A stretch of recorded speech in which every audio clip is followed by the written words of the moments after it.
Good afternoon, Log Nation. I'm JT Tran, ACCA Forum Maintenance System and Operations Division Chief, and I'm here today to talk about LinkedIn and networking and why it's important to Log Nation. So why is a retiring 06 up here talking about these topics today? You see, I'm an ISTJ, which means I'm a huge introvert, and I'm not a LinkedIn expert. I'm transitioning and do not have a job yet. Yet I would tell you standing here today, I am neither freaking out nor panicking because a sage mentor turned me on to networking and LinkedIn 5 years ago. And I'm not panicking. As a result, I attribute my successful group command in part to networking and LinkedIn, and I'm comfortable with the conversations I'm having today in terms of gradually better understanding what it is I want to do when I retire and who I can turn to in my robust network for help. So why does this all matter? Yes, LinkedIn and networking helps with transition, but the fact is many too start too late, usually at TAPS, which is 6 to 12 months out from transition. I would tell you the time to start is now, whether you are 5 years, 10 years, 15, or 20 years away. It takes years to build a network. But transition is not the only reason LinkedIn and networking is important. It enables you to be more relevant in your current and future jobs. Examples, you can find cyber opportunities. You can find innovation. You can help drive change. You can find training and development resources for yourself and your people. There are opportunities out there to link up with organizations and people with aligned interests. For example, Spark sells at other bases. You can hone your social media skills now instead of when you need it. And it supports the basing and logistics enterprise strategy, priority number 2, in developing airmen. And I would especially point out objective 2.3, which calls for us to develop cultures of innovation and best practices and to scale those best practices. That is where LinkedIn can be huge. It enables you to be better informed. How many times have you had a surprise meeting with a civilian or a contractor and you had no idea who they were, had no bio, had no surf? You can look up on LinkedIn, see what they're all about, what they believe in and what they value. It allows you to do market trend analysis and research. Your boss tells you, hey, go figure out what more of this machine learning stuff is. You have no idea. Sure, you can go to a website and look it up. Or better yet, how about you find a company that actually does it, meet someone in that company, and then have a conversation and ask questions and get real answers back. I don't have an hour or two today or the expertise that LinkedIn savvy people like Matt Quick, Michael Quinn, or Jennifer Burke would get into to walk through sessions of LinkedIn and walk through the finer points. And I encourage you to follow people like that to learn more. My goal today instead is, after covering a little bit of the why, to quickly hit on key parts of the profile and then discuss the LinkedIn algorithm and its uses so you can begin to engage, network, and join the conversation now, today. Building the network takes time, like I said, preferably years. If you think separation and retirement is far away, well, it's not. So a little more on the why. We talked about the transition assistance that it can do, and it definitely can help you find a job. In fact, for most people in the Log Nation, the salaries and the types of work you want to do are perfect for LinkedIn and networking. But LinkedIn doesn't necessarily help you find a job in the way that you think. Sure, there's postings and there's job searches through LinkedIn, and there's ways to apply and possibly get an interview. But it is first and foremost a networking tool. That is where it is most critical and most capable, and that is what you need to do. Some numbers out of a recent senior level transition course that I took. 79% of marketers see LinkedIn as a good source of leads, i.e., recruiters and hiring managers hang out here in the space. 77% recruiters rely on LinkedIn. Again, this is where they hang out. 49% of users earn $75,000 a year or more. Like I said, the recruiters, the jobs, and the type of money you most likely want to make is relevant to this site. 122 million people have received an interview through LinkedIn. This site is relevant, but not in the way that you think. Most of those interviews came through networking, not postings. Content on LinkedIn receives about 9 billion impressions per week. Means members are active. 60% of jobs are found through networking and not online. I want to repeat that one again. 60% of jobs are found through networking and not online. They never post. They never go to a job board. They never get advertised. The person gets found by a network and they get referred.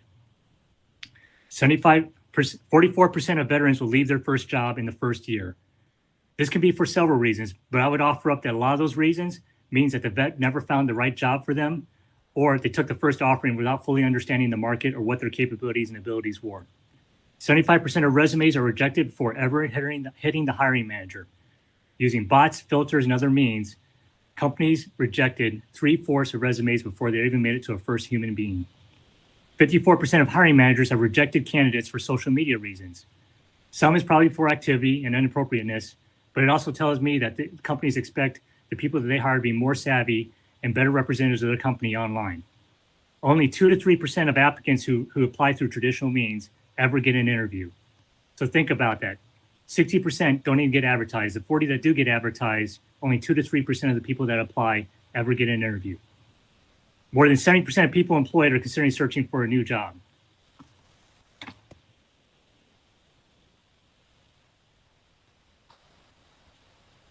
More than 70% of people employed are considering searching for a new job. In other words, you're not just competing with the people that are unemployed and transitioning. You are competing with people who already have a job and decide they're looking for something better, i.e. the pool is deeper than you think. So do you think networking in LinkedIn is important? How do you get into that? How do you get that advantage? Networking. I mentioned it before. You want to get into that 60% pool, the pool that never gets advertised. You do not want to be in that 40% pool fighting for a 2 to 3% chance at an interview. Eric Qualman, the author of Socialnomics, once said, we don't have a choice on whether we do social media. The question is how well we do it. So unless you plan to hit the lottery and live off the winnings, you will make a transition of some sort in your life. And when that time comes, networking and LinkedIn will be integral to it. So how do you get to that 60% pool? How do you get that network? You need to build a brand. You need to tell people about who you are and get active on social media like LinkedIn and tell them about yourself and talk to people. Michael Quinn and JD are great examples of this if you look at their sites. Remember, that 60% that never gets posted, all found through networking. The greater and more robust your network, the better your chances of not only finding something through that 60%, but of learning and landing the right job that's for you so that you don't become part of that 44% that switches jobs after your first year. How do you find that right job? Information interviews, networking, talking to people. You must engage and you must network to do that. So besides helping to find a job, remember LinkedIn and networking also provides other transition support too. For example, tons of VSOs out there, interview prep tools, resume building opportunities, tools, and people and resources, the USO, veteran mentors, and more out on LinkedIn and networking. But LinkedIn and networking, like I mentioned, is also there to help you be more relevant in your current and future jobs. For example, LinkedIn and networking can help you find opportunities with companies that are in SBIR phase 1 and phase 2 opportunities where you're looking to partner with a unit. And at almost no risk, you can bring technology into your unit.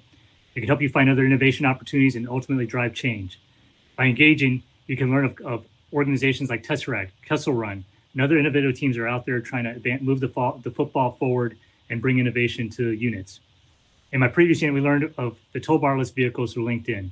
We learned a ton about Torque website applications and Athena and Flash through the 309 software group out at Hill, who we also tracked down on LinkedIn.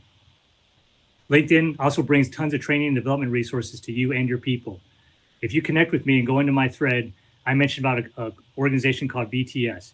Georgia Riggs also mentioned this company recently. They have provided free training through Coursera, and there are dozens, if not hundreds, of courses out there.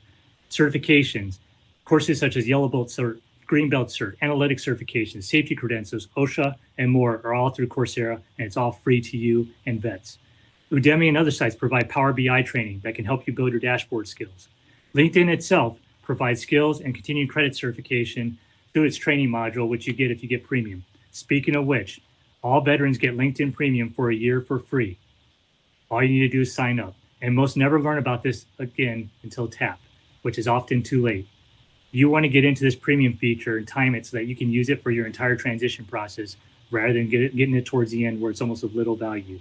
Bring it to the left where you can actually use it to help you build your training and your certifications and your transition profile, your brand.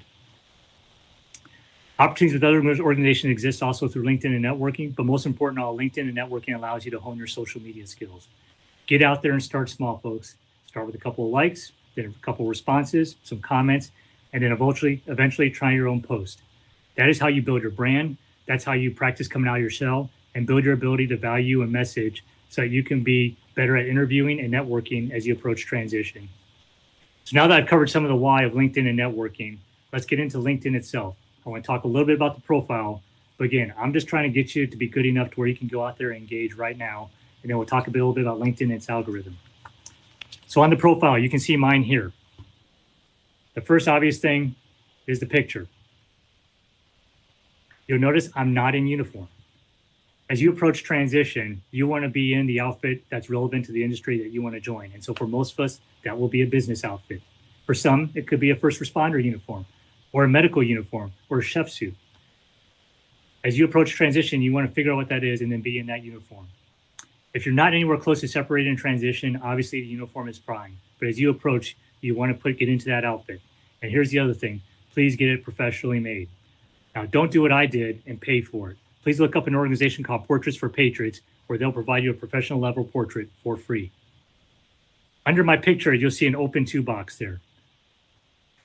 When you first create your profile and you know you're approaching transition, here's an opportunity to flag yourself to anyone with a recruiter account. You can put the type of job titles you're looking for, your salary window if you have one, and some other features and parameters. At the bottom, you'll have two choices. You can contact all link members or recruiters only.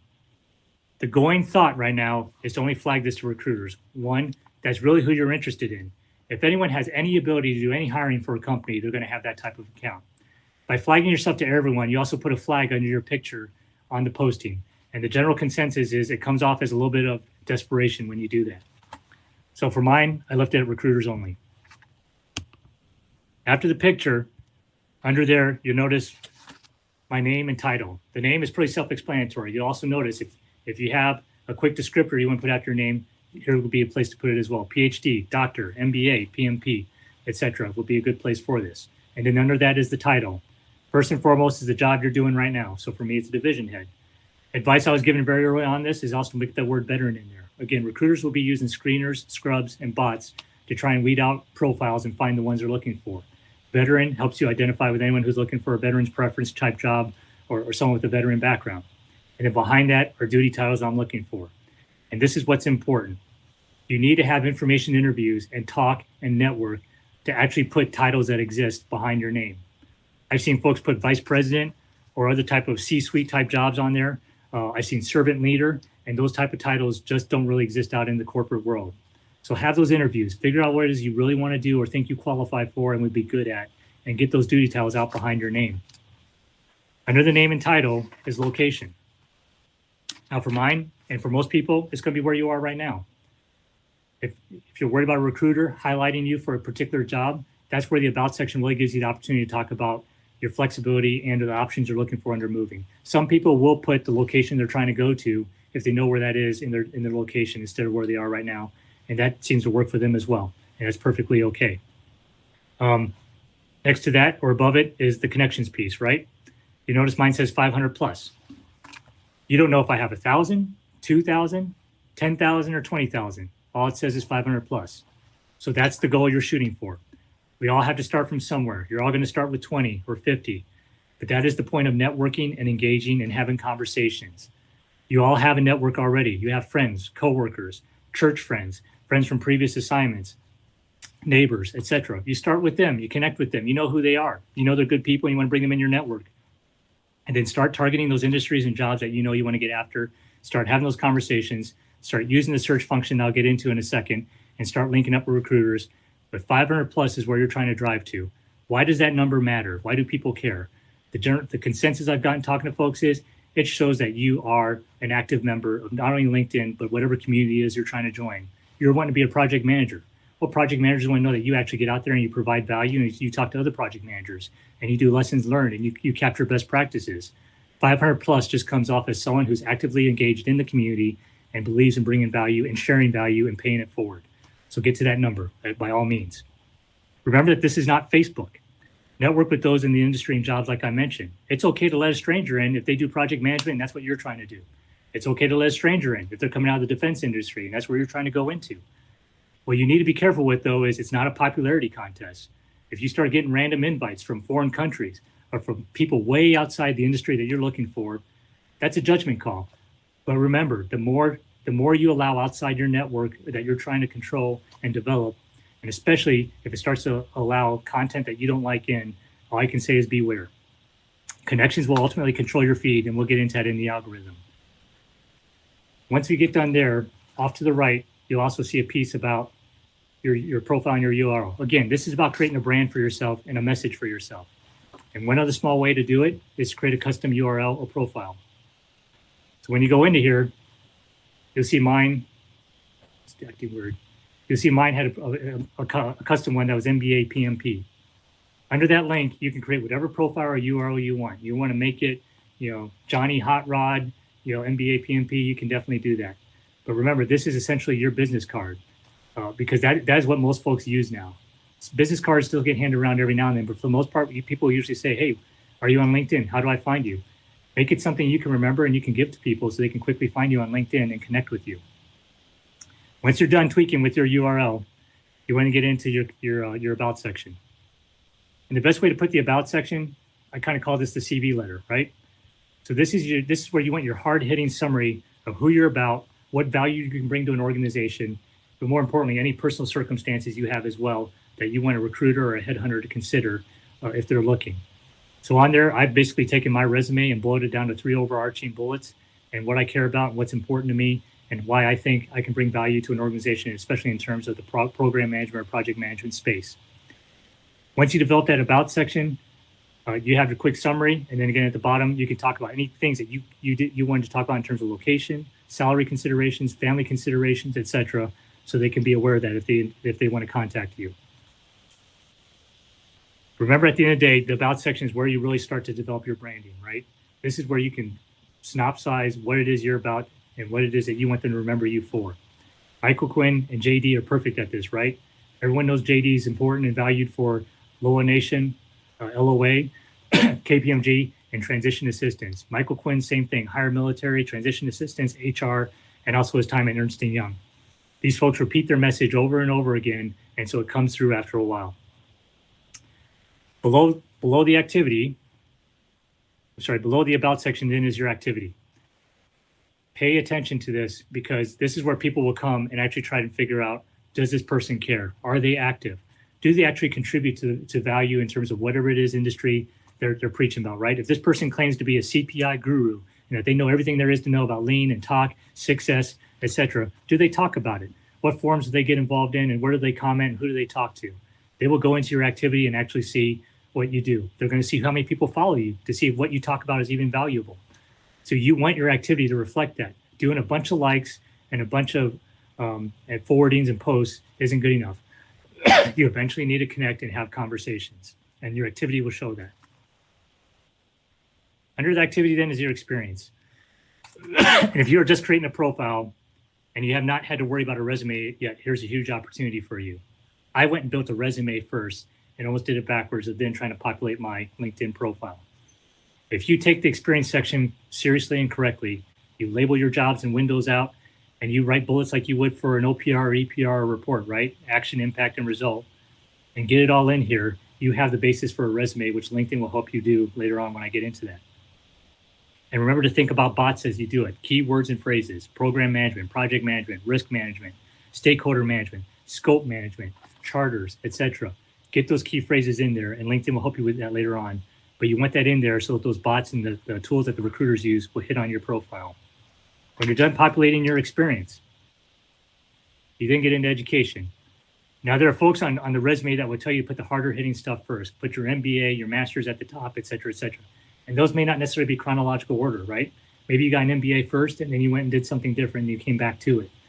But for LinkedIn is going to go chronologically, straightforward, not much you can do there.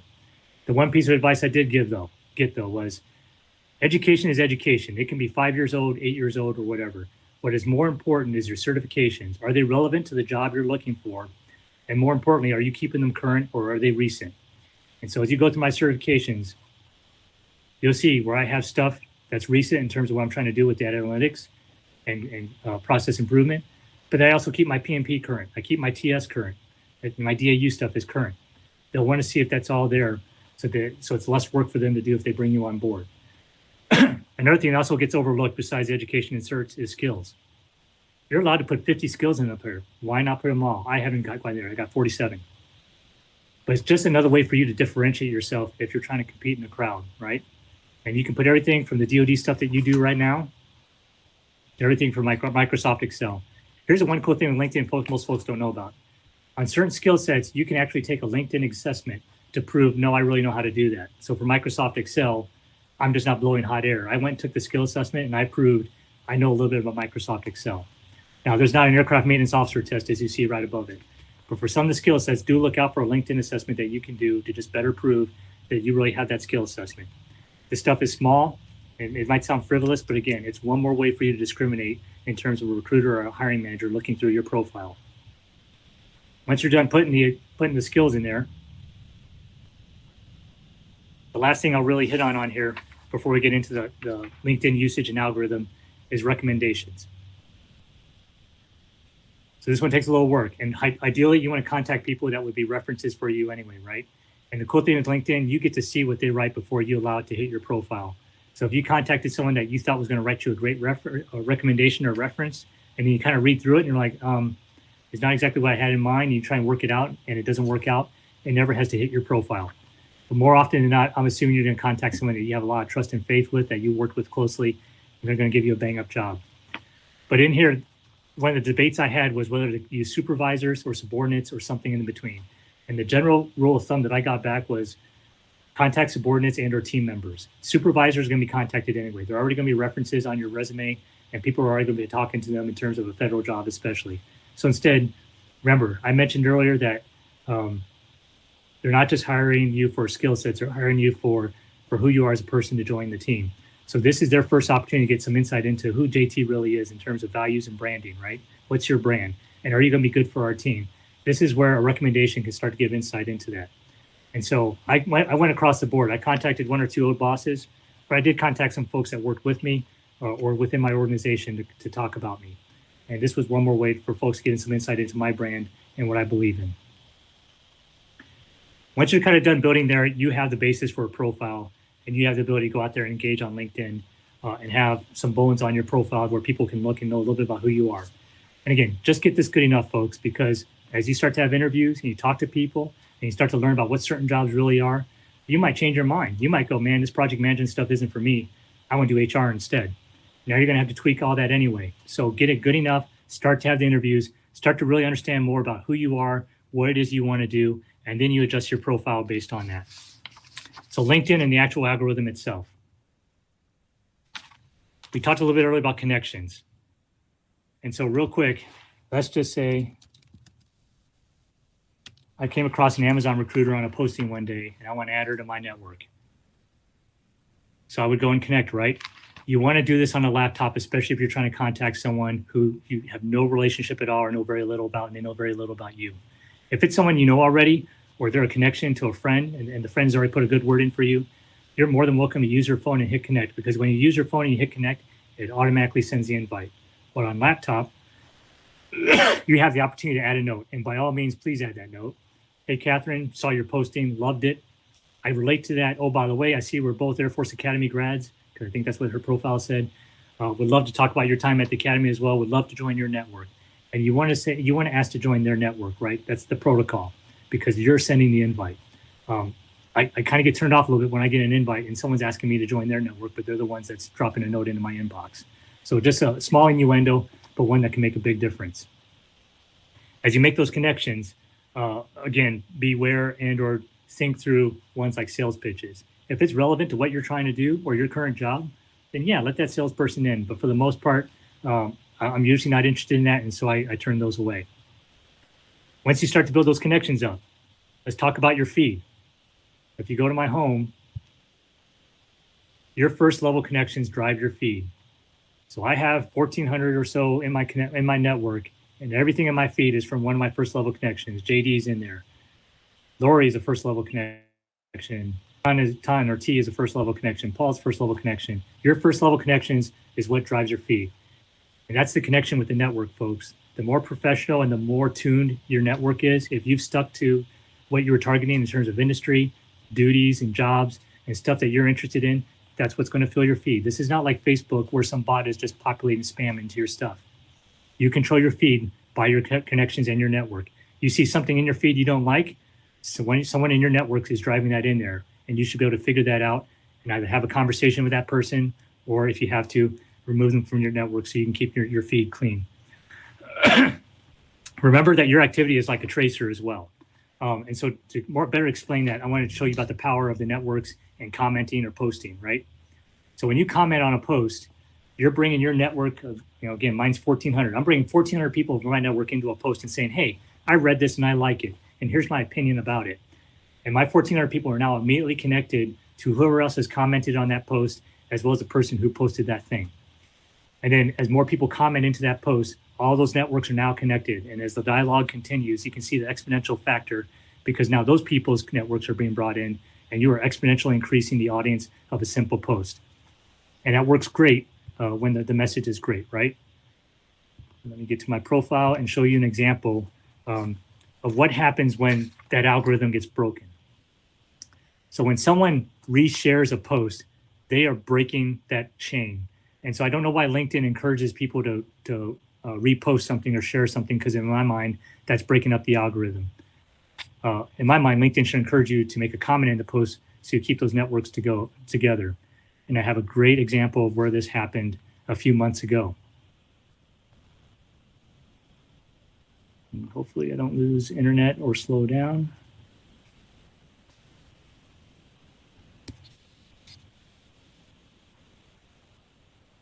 So here, great story, right? You had National Guard coming out to Wilmington to help the hospital out during COVID-19. And this particular wing exec officer loved it. So if you look at, she went and reposted it, right? There's original post, and then she went and reshared it, reposted. And by doing that, she got 16 likes and 2 comments. So I'm going to guess that her network is, say, 1,000 people. Her 1,000 people connected with 16 other networks, 18 other networks if you add in the 2 comments. Not bad, right? But if she had gone to the original post, where there were 1,356 likes and 37 comments, and made her comment down here, her 1,000 people now would have been linked with the networks of 1,356 other people's networks. Let's assume each of those people had 500 people in their network.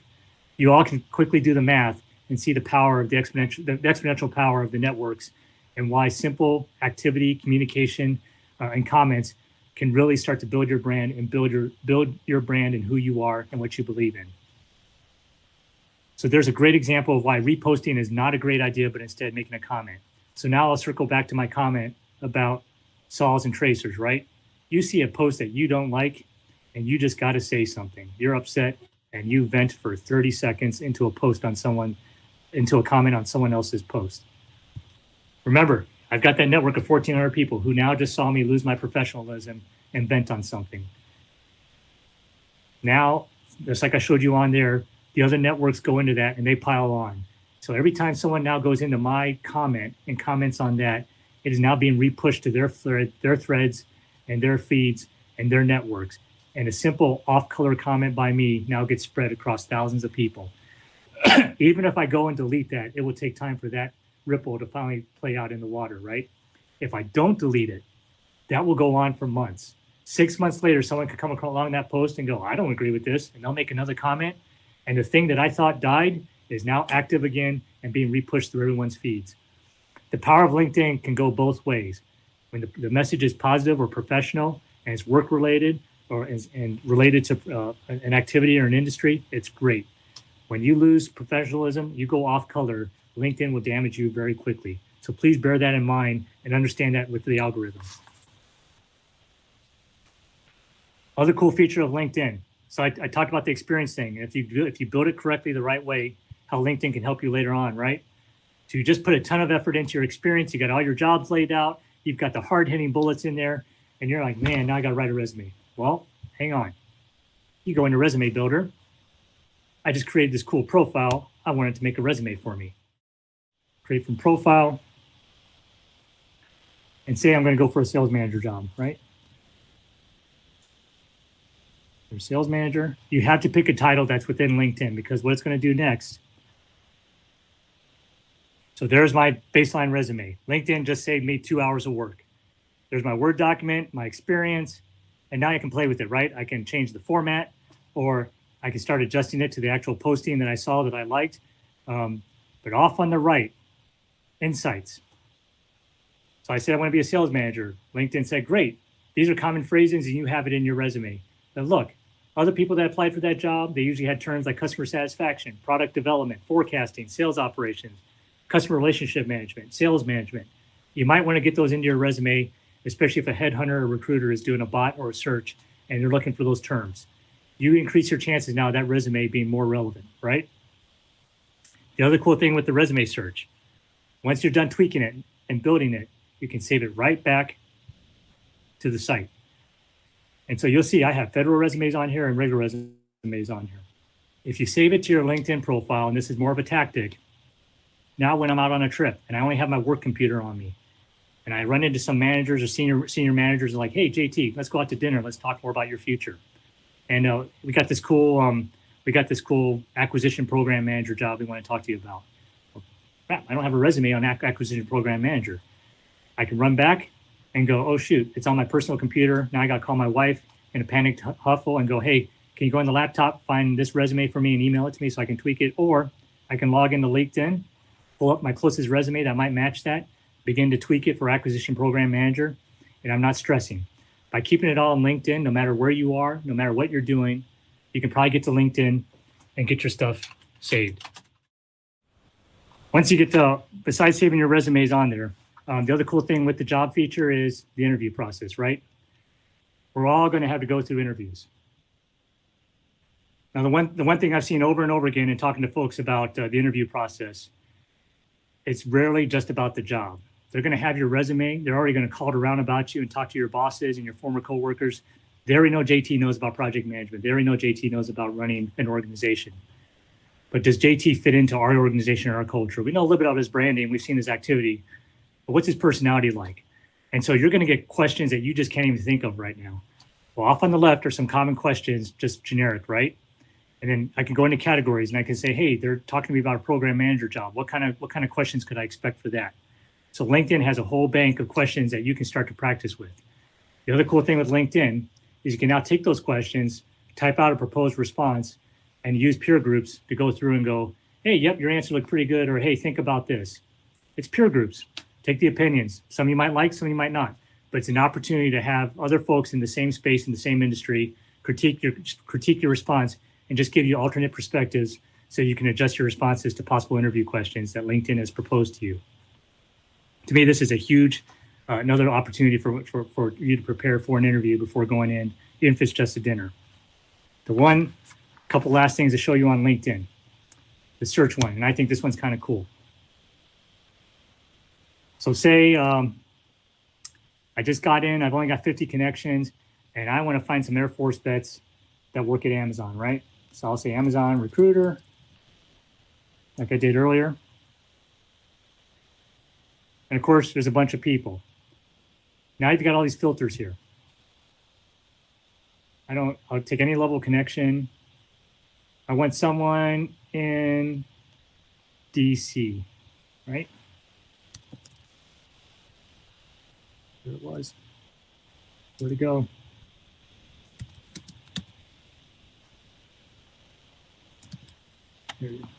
Washington, DC. I want them currently in Amazon, and then someone who used to be in the Air Force, right? United States Air Force. And let's see who that brings up. Awesome. Senior technical recruiter out of Amazon, lives in the Washington, D.C., Baltimore area. So if I'm trying to build my network, remember, hit connect. There's that opportunity to put that note. And I would go in there and say, hey, Rick, I'm retiring to DC. I'm really interested in Amazon. I read the book about Jeff Bezos. I love the culture. I'd like to learn more about, working in the DC area for Amazon, and what opportunities that might be a good fit for me or that I could bring value to. You never just want to outright and say, do you have a job, right? But say you want to learn about the company, say you want to learn about the roles, and offer up to connect and join their network. Again, I've yet to have a vet, especially an Air Force vet, come back and tell me no. Vets are incredibly accepting and supportive in this space. I can't stress that enough. If you are humble and if you treat them like a person. So that's the search function. And again, folks, this isn't just for transition. When I was at a group commander, we used the search function to find folks in certain companies. When we're trying to learn more about robotic process automation, we looked up a company that was in Europe because I was stationed in England. We reached out, contacted the VP. He was more than happy to have a conversation with us and tell us more about RPA. That search function is powerful. The hard way, you can call customer service and try and get connected to someone in the company that might be able to help you. Or if you know what you're trying to find out about technology or about a company. I've gone out here and tried to help the Booster Club, right? Booster Club was trying to get free tickets to a nearby lodge. I went and looked up the lodge on LinkedIn, looked up the general manager, and contacted the general manager directly through this search function versus going through customer service at the lodge. This search function is huge and is incredibly powerful. So please please take advantage of that. Again, it's relevant for what you do now, and it's relevant for transition. The last thing I'll hit on before I get into the summary here real quick, it's the learning piece. And this is a premium function. So again, take full advantage of that 1 year free premium. Like I said, I have a PMP already, right? So say I'm just looking for a way to maintain my currency and I am tired of doing the stuff on PMI. So I can come on here and I say, hey, PMP, PDUs, right? Let me see if it brings up anything. So there are courses on here that I can take